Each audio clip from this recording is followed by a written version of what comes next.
जय हिंद जय Bharat dear viewers welcome to Bangla defence academy. Bangla defence academy YouTube চ্যানেলে তোমাদের প্রত্যেককে স্বাগতম। তো দেখো আজকে একটি নতুন ক্লাস নিয়ে তোমাদের সামনে উপস্থিত হয়েছি।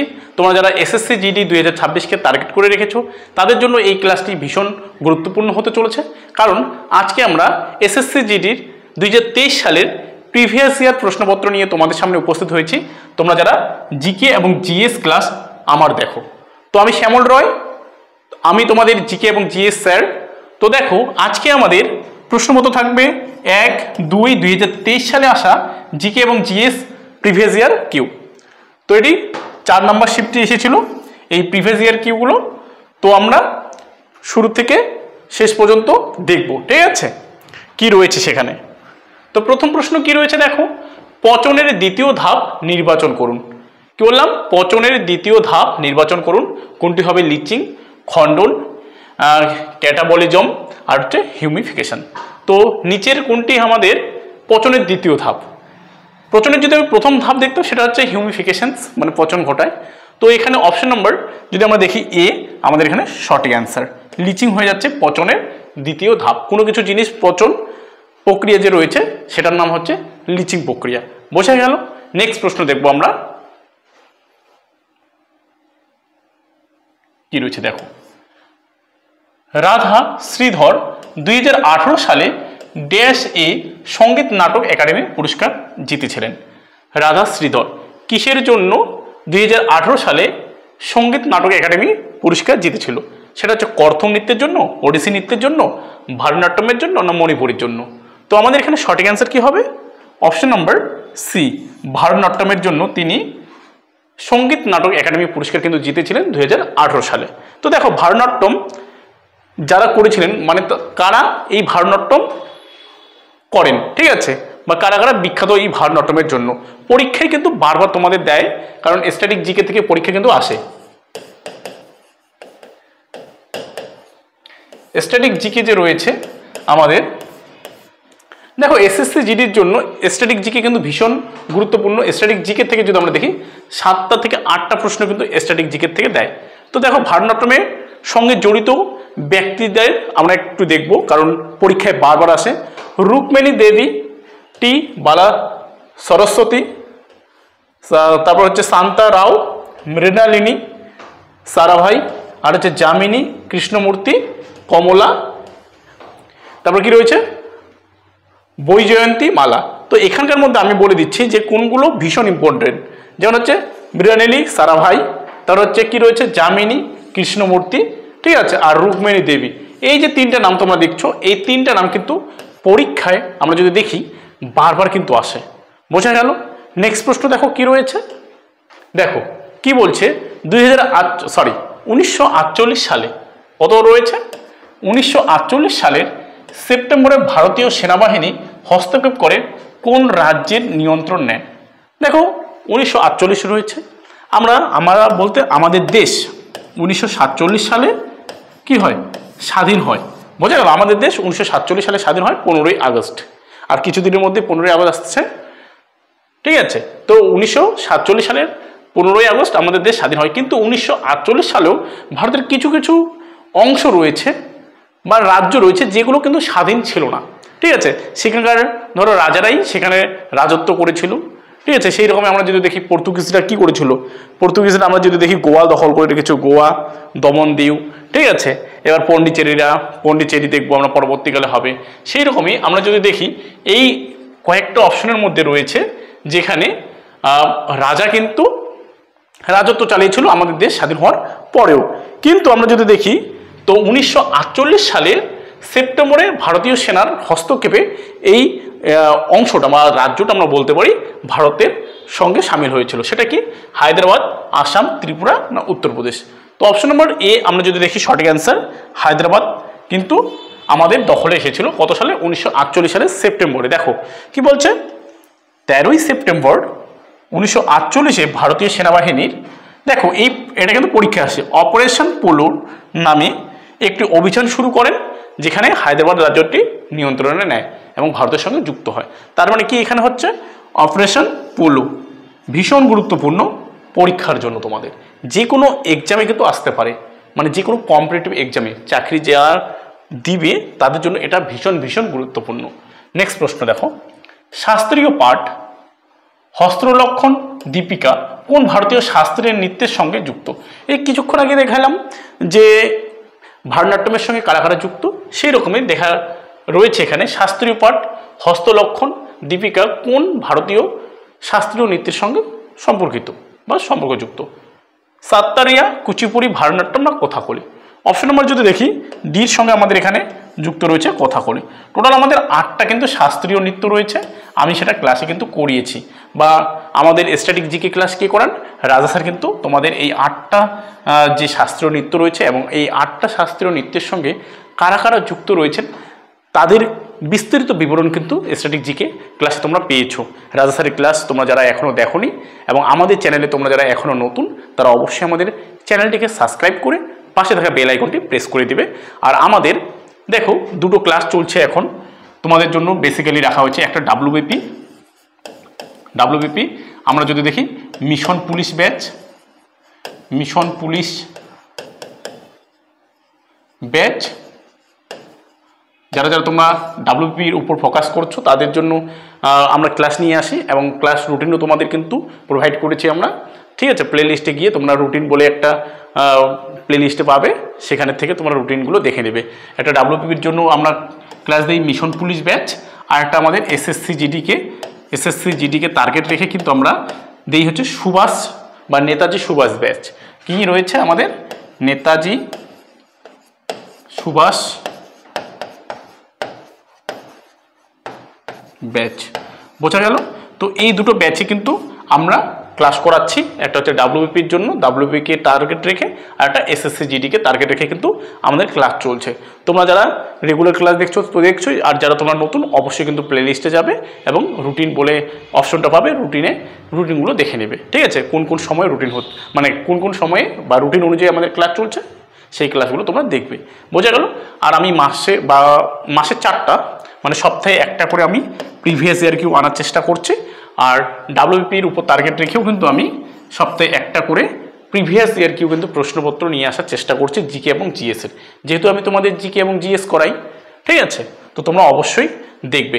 এছাড়াও তোমরা যারা রেগুলারলি ক্লাস করতে চাও, ঠিক আছে, সপ্তাহে 7 দিনে আমাদের কিন্তু একটা ক্লাস করানো হয়, সেটা হচ্ছে লাইভ ক্লাস, ঠিক আছে? কার্গিল ব্যাচ বলে, কি ব্যাচ বলে বলো তো? কার্গিল ব্যাচ বলে, আমি বলে দিচ্ছি। হ্যাঁ, কার্গিল ব্যাচ আমরা ওপেন করেছি শুধুমাত্র 599 টাকায়। তোমরা যদি পেইড করো তাহলে কিন্তু আমরা পেইড ব্যাচ তোমাদের জন্য লঞ্চ করেছি। সন্ধ্যার 7টার সময় রেগুলারলি ক্লাস হয়, প্রত্যেক দিন 2টো করে ক্লাস পাবে তোমরা, ঠিক আছে? লাইভ ক্লাস প্লাস তোমরা রেকর্ডেড ক্লাস পাবে, প্লাস আমাদের যে পাঁচের পাঠশালা ওয়েবসাইট রয়েছে সেখানেও তোমরা গিয়ে ফ্রিতে কিন্তু সেখানে জয়েন হয়ে মক টেস্ট দিতে পারবে। যারা তোমরা শুধু এই 599 টাকা পেইড করলেই তোমরা এই সমস্ত কিছু কিন্তু পেয়ে যাবে, বোঝা গেল? তো নেক্সট দেখো কি রয়েছে। দেখো, কোনো শিশু যত্ন প্রতিষ্ঠানের দায়িত্বে নিয়োজিত বা নিযুক্ত যে কোনো ব্যক্তি যিনি কোনো শিশুকে শারীরিক স্বাস্থ্যের আওতায় আনেন তিনি ড্যাশের অধীনে দায়ী থাকবেন, বোঝা গেল? তাহলে আমাদের এখানে সঠিক অ্যান্সার কী হবে? ভারতীয় আইনজীবী আইন, হিন্দু উত্তরাধিকারী আইন, না কি রয়েছে জুভেনাইল জাস্টিস অ্যাক্ট বা কিশোর বিচার আইন, কিংবা রয়েছে ডিতে হিন্দু দত্তক আইন, ঠিক আছে? তো কোন আইনের আওতায় পড়বে? অপশন নম্বর ডি যদি আমরা দেখি সঠিক অ্যান্সার হিন্দু দত্তক আইন। দত্তক নেওয়া আমরা জানি যে কারো যদি বেশি বাচ্চা হয় বা সে যদি সেই বাচ্চাদের দেখাশোনা করতে না পারে বা কোনো গরিব মানুষ তাদেরকে কী করে, তারা বাচ্চা কিন্তু যারা ধনী ব্যক্তি বা যাদের বাচ্চা নেই তাদেরকে দিয়ে দেয়। এই ধরনের বাচ্চার দেওয়াকে বলা হয় দত্তক পুত্র নেওয়া, ঠিক আছে? তো এটা হিন্দু দত্তক আইনের আওতায় কিন্তু পড়ছে। নেক্সট দেখো কি বলছে। পশ্চিমের নাতিশীতোষ্ণ ঘূর্ণিঝড়ের কারণে শীতের মাসগুলিতে ড্যাশ উপস্থিতি রবি ফসলের সাফল্যের সহায়তা করে। রবি ফসল কাকে বলে? যে ফসলটা শীতকালে রোপণ করা হয়, ঠিক আছে, সেটাকে আমরা রবি ফসল বলবো। তো কোনটার জন্য হবে? হিমবাহের ফলে, বৃষ্টিপাত, কুয়াশা না বাতাস? তো অপশন নাম্বার বি যদি আমরা দেখি এখানে সঠিক অ্যান্সার বৃষ্টিপাত, বৃষ্টিপাতের বলে হবে। এবার তোমাদের বলা হয় যদি পরীক্ষায় আসে যে বৃষ্টিপাত পরিমাপক যন্ত্রের নাম কি? বৃষ্টিপাত পরিমাপক যন্ত্রের নাম কি? তাই তো, তাহলে কি হয়ে যাবে আমাদের? অ্যাকচুয়ালি রেন গজ হয়ে যাবে, রেন গজ। পরীক্ষা কিন্তু এই যে বিভিন্ন ধরনের যে যন্ত্রপাতি সঙ্গে যুক্ত সেগুলো কিন্তু পরীক্ষা তোমাদের দিয়ে দেয়, তো তোমরা অবশ্যই সেগুলো কিন্তু পরীক্ষার আগে দেখে যাবে, ঠিক আছে। নেক্সট প্রশ্ন দেখো, একটি যন্ত্র বা সার্কিটে কারেন্টের উপস্থিতির শনাক্ত করতে পারে তাকে ড্যাশ নামে পরিচিত। সেটা কি? ওডোমিটার হতে পারে, স্পিডোমিটার হতে পারে, হাইগ্রোমিটার হতে পারে, অ্যামিটার হতে পারে। তো একটি যন্ত্র এবং সার্কিটের কারণের উপস্থিতি শনাক্ত করতে পারে তাকে কি বলে? তাকে অপশন নাম্বার ডি অ্যামিটার কিন্তু বলে। বোঝা গেল? নেক্সট প্রশ্ন, জাতীয় পর্যায়ের ক্রিকেট চ্যাম্পিয়নশিপ, কি বললাম? জাতীয় পর্যায়ের ক্রিকেট চ্যাম্পিয়নশিপ রঞ্জি ট্রফি, কি ট্রফি? রঞ্জি ট্রফি ড্যাশে শুরু হয়েছিল। কত সালে জাতীয় ক্রিকেটার মানে জাতীয় পর্যায়ে ক্রিকেট চ্যাম্পিয়নশিপ রঞ্জি ট্রফি পুরস্কার প্রদান করা শুরু হয়েছিল? অপশনগুলো দেখে নিই। 1934 থেকে 35 সালে, 1953 থেকে 54 সালে, 1950 থেকে 51 সালে, 1944 থেকে 45 সালে। তো অপশন নাম্বার যদি আমরা দেখি এ আমাদের এখানে সঠিক অ্যান্সার হয়ে যাবে। 1934 থেকে 35 সালে আমরা দেখব জাতীয় পর্যায়ে ক্রিকেট চ্যাম্পিয়নশিপ রঞ্জি ট্রফি কিন্তু দেওয়া হয়। এবার তোমাদের পরীক্ষায় আসতেই পারে যে রঞ্জি ট্রফি কোন খেলায় দেওয়া হয়, তাহলে কি হয়ে যাবে? আমরা যদি দেখি ক্রিকেট খেলায় কিন্তু রঞ্জি ট্রফি দেওয়া হয়। তো এখান থেকে আমরা আরেকটি প্রশ্নের অ্যান্সার কিন্তু পেয়ে গেলাম, ক্রিকেট, ঠিক আছে। বা কোন ব্যক্তি কোন খেলার সঙ্গে যুক্ত, এটাও কিন্তু তোমাদের ভীষণ ইম্পর্টেন্ট। নেক্সট প্রশ্ন দেখো কি বলছে, আসামে কত ধরনের বিহু উৎসব পালিত হয়? আমরা জানি আসামে কি হয়? এই বিহু নৃত্য হয় আসামে। তো আসামে কত প্রকার বিহু নৃত্য পালিত হয়? অপশনগুলো দেখে নিই, 6, 3, 5, 2। তো এখানে আমাদের সঠিক অ্যান্সার কি হবে? অপশন নাম্বার বি কিন্তু এখানে আমাদের সঠিক অ্যান্সার হবে, 3 প্রকার। আমরা যদি দেখি এখানে কি হয়, বিহু নৃত্য কিন্তু বা বিহু উৎসব কিন্তু পালিত হয়। এই আসামের 3 ধরনের বিহু উৎসব কি কি দেখো। একটা হচ্ছে রঙ্গালী বিহু, পরীক্ষায় বারবার আসে, এপ্রিল মাসে, এটা কখন হয়? এপ্রিল মাসে উদযাপিত হয় এবং এটি অসমীয়ার নতুন বছরের সূচনা করে। তার মানে কি? এপ্রিল মাস, তাই না? আমরা যদি দেখি যে এপ্রিল মাসে আমাদের কিন্তু আবার বৈশাখী উৎসবও পালন হয়, বৈশাখ মাস চলে, মানে বাংলায় নতুন নবজাগরণের নবান্নের সূচনা হয়, তাই না? নতুন বছরের সূচনা হয়। আর হচ্ছে আমরা যদি দেখি আসামে কিন্তু সেম, তাহলে সেটাকে কি বলা হয়? রঙ্গালী বিহু কিন্তু বলা হয়। নেক্সট প্রশ্ন দেখো কি বলছে, নেক্সট লাইন, অক্টোবর মাসে কাতি বিহু কি বিহু হয়? কাঠি বিহু হয় অ্যাকচুয়ালি হয়, বা কঙ্কালী বিহু পালিত হয়। এটি ধানের চারা রোপণ এবং রোপণের সমাপ্তি চিহ্ন করে অক্টোবর মাসে, ঠিক আছে। নেক্সট দেখো 3 নম্বর কি বলছে, আর জানুয়ারিতে কি হয়? জানুয়ারি মাঘ বিহু বা ভোগালী বিহু পালিত হয়। এটি ফসল কাটার মরশুমের সমাপ্তি চিহ্নিত করে। বোঝা গেল? তার মানে আমরা আসামে কত প্রকার বিহু দেখলাম? আসামে আমরা 3 প্রকারের বিহু দেখলাম। একটা হচ্ছে রঙ্গালী বিহু, এটা হচ্ছে কাটি বিহু বা কাতি বিহু, আর একটা হচ্ছে আমাদের মাঘ বিহু। বোঝা গেল? নেক্সট দেখো কি বলছে, মন্ত্রী পরিষদ সম্মিলিতভাবে ড্যাশের কাছে দায়বদ্ধ। মন্ত্রী পরিষদ কার কাছে দায়বদ্ধ? অ্যাকচুয়ালি দেখবো মানুষ, লোকসভা, মুখ্যমন্ত্রী না গভর্নর। তো আমরা যদি দেখি অপশন নম্বর বি আমাদের এখানে সঠিক অ্যান্সার, লোকসভা। মন্ত্রী পরিষদ সম্মিলিতভাবে লোকসভার কাছে কিন্তু দায়বদ্ধ। দেখো কি বলছে, ভারতীয় সংবিধানের অনুচ্ছেদ 75-3 কি বলছে, মন্ত্রী পরিষদকে সম্মিলিতভাবে লোকসভার কাছে দায়বদ্ধ রাখেন। নেক্সট দেখো, ভারতের প্রথম সাধারণ নির্বাচনের পর 17 এপ্রিল 1952 সালে প্রথম লোকসভা গঠিত হয়, আর এই লোকসভার প্রথম অধিবেশন শুরু হয় 13 মে 1952 সালে। আমরা যদি দেখি আমাদের এই যে পঞ্চায়েত সিস্টেম বা আমরা যদি দেখি ভোটদান, আমরা যদি দেখি 1951 সালে কিন্তু চালু হয়েছিল। কত সালে? 1951 সালে। ভারতের প্রথম যদি বলা হয় যে কোথায় নির্বাচন করা হয় বা নির্বাচন শুরু হয়, সেটা দেখবো কোথায়? রাজস্থানে, রাজস্থান রাজ্য, ঠিক আছে। আর রাজস্থান দেখি যদি আমরা দেখি, রাজস্থান ভারতের বৃহত্তম রাজ্য এবং এখানে কিন্তু পতিত জমির সংখ্যা সব থেকে বেশি। আর রাজস্থানের রাজধানীর নাম কি? জয়পুর। বোঝা গেল? নেক্সট দেখো কি বলছে, সরকারি পণ্য এবং পরিষেবা, সরকারি পণ্য ও পরিষেবা যা সরাসরি ভোক্তাদের কাছে বিক্রি করা হয় না। উদাহরণস্বরূপ প্রতিরক্ষা পণ্য। রাস্তাগুলি নিম্নে শ্রেণীবদ্ধ করা হয়েছে।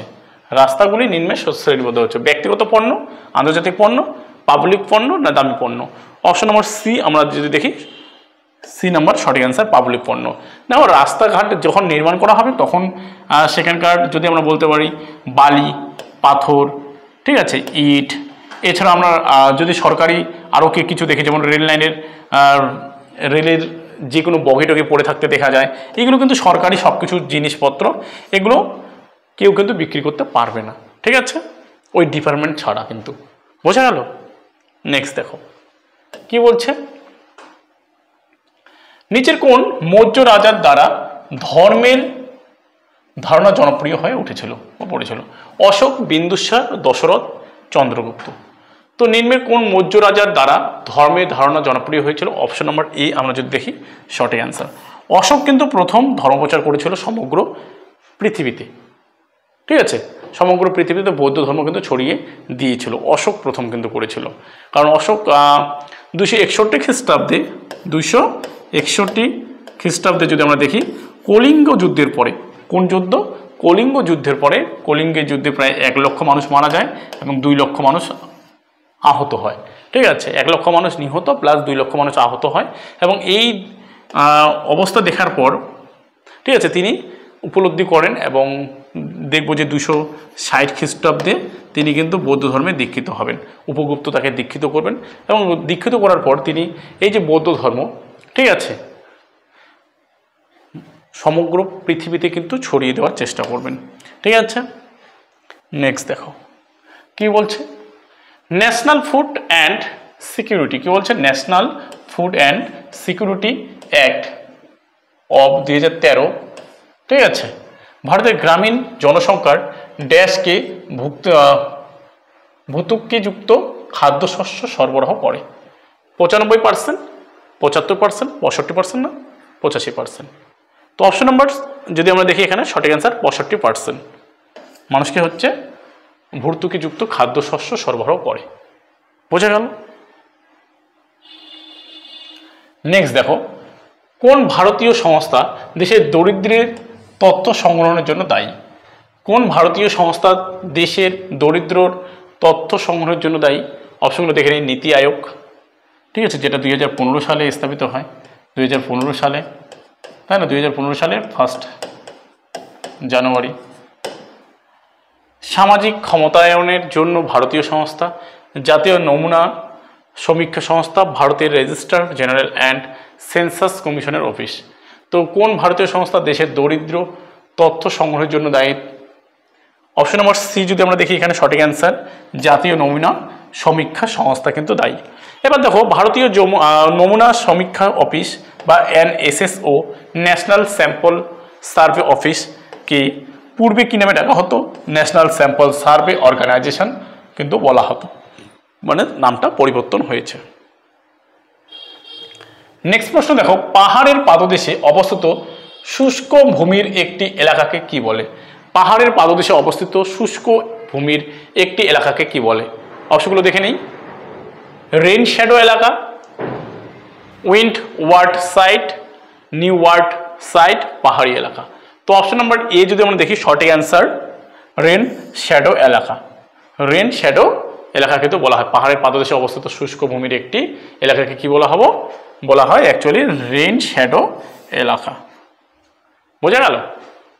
মানে যেখানে বৃষ্টিপাত হয়ই না, শুধু বৃষ্টির পূর্বাভাস পাওয়া যায়, সেটাকে বলা হচ্ছে। কে ভারতের 50তম প্রধান বিচারপতি হিসেবে শপথ নিয়েছেন? কে ভারতের 50তম বিচারপতি হিসেবে শপথ নিয়েছিলেন?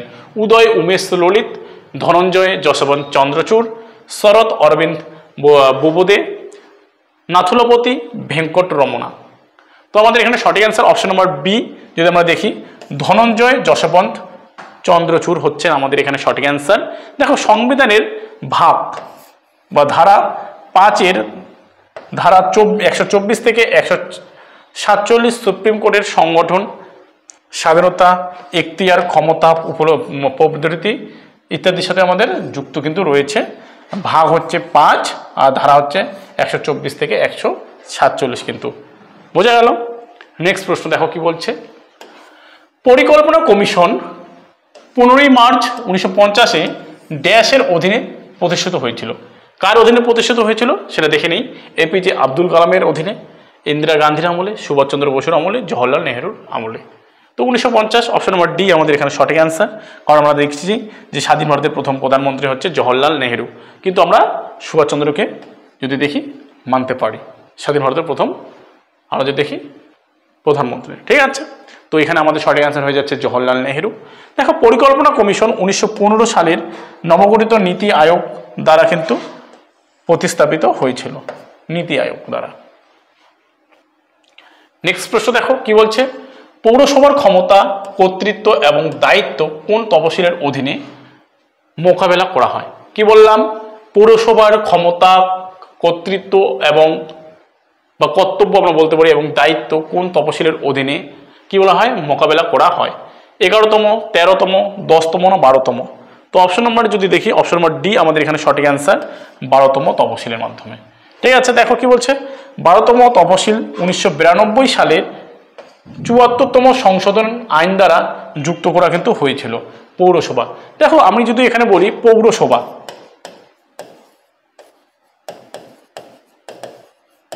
পৌরসভা কোথায় প্রথম স্থাপিত হয়? ভারতের কোন রাজ্যে প্রথম পৌরসভা স্থাপিত হয়? তো আমরা যদি দেখি, এখন বর্তমানে আমরা যদি বলি মাদ্রাজ, বা বলতে পারি বর্তমানে আমাদের তামিলনাড়ু। মাদ্রাজ কিংবা এখন বর্তমান নাম তামিলনাড়ুতে প্রথম কিন্তু পৌরসভা কিন্তু গঠন হয়েছিল, পৌরসভা কিন্তু হয়েছিল। বোঝা গেল। নেক্সট প্রশ্ন দেখো কি বলছে, কোন রাজনৈতিক নেতা 2022 সালের মে মাসে দলীয় নেতৃত্বের সাথে মতবিরোধের কারণে ভারতীয় জাতীয় কংগ্রেস ছেড়েছিলেন?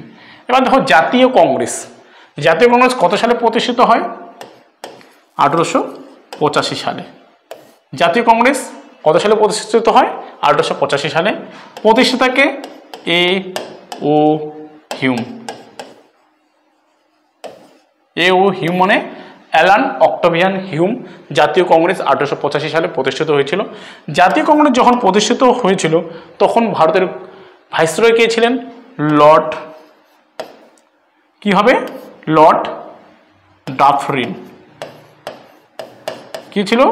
লর্ড ডাফরিন কিন্তু ছিল। কি বললাম, ভারতীয় জাতীয় কংগ্রেস যখন প্রতিষ্ঠিত হয়েছিল তখন ভারতের ভাইসরয় কে ছিলেন? ব্রিটিশ ভারতের ভাইসরয় লর্ড ডাফরিন। বোঝা গেল। এবার দেখো, জাতীয় কংগ্রেসের প্রথম সভাপতি কে? উমেশ চন্দ্র বন্দ্যোপাধ্যায় বা ব্যানার্জি বলতে পারি আমরা, উমেশ চন্দ্র ব্যানার্জি। আর জাতীয় কংগ্রেস যখন প্রতিষ্ঠিত হয়েছিল তখন 72 জন কিন্তু এই সদস্য ছিল, এবং এটি হয়েছিল বোম্বাইয়ের গোকুলদাস তেজপাল সংস্কৃত কলেজে। কোথায় হয়েছিল? বোম্বাইয়ের গোকুলদাস তেজপাল সংস্কৃত কলেজে। বোঝা গেল। এবার দেখো, জাতীয় কংগ্রেস থেকে 2022-এ কে দলীয় নেতৃত্বের সাথে মতবিরোধের কারণে ভারতীয় জাতীয় কংগ্রেস ছেড়েছিল সেটা দেখে নেই। সোনিয়া গান্ধী, মল্লিকার্জুন খড়গে, কপিল সিব্বাল না শশী থারুর? তো অপশন নম্বর যদি আমরা দেখি সি, এখানে সঠিক অ্যান্সার কপিল সিব্বাল কিন্তু জাতীয় কংগ্রেস থেকে 2022 সালে মতবিরোধের কারণে ছেড়ে চলে গিয়েছিল। নেক্সট প্রশ্ন দেখো কি বলছে, দ্রোণাচার্য ক্রিয়া পুরস্কার ড্যাশকে দেওয়া হয়, মানে এখানে কাকে দেওয়া হয় এটা বলতে চেয়েছেন। দলের অধিনায়ক, দলের সেরা খেলোয়াড়, দলের সভাপতি এবং দলের কোচ। দ্রোণাচার্য কে ছিলেন? আমরা যদি দেখি অর্জুনের গুরু বা পাণ্ডব আর কৌরবের কিন্তু গুরু হচ্ছেন এই আমাদের দ্রোণাচার্য। অ্যাকচুয়ালি কি শেখাতেন দ্রোণাচার্য?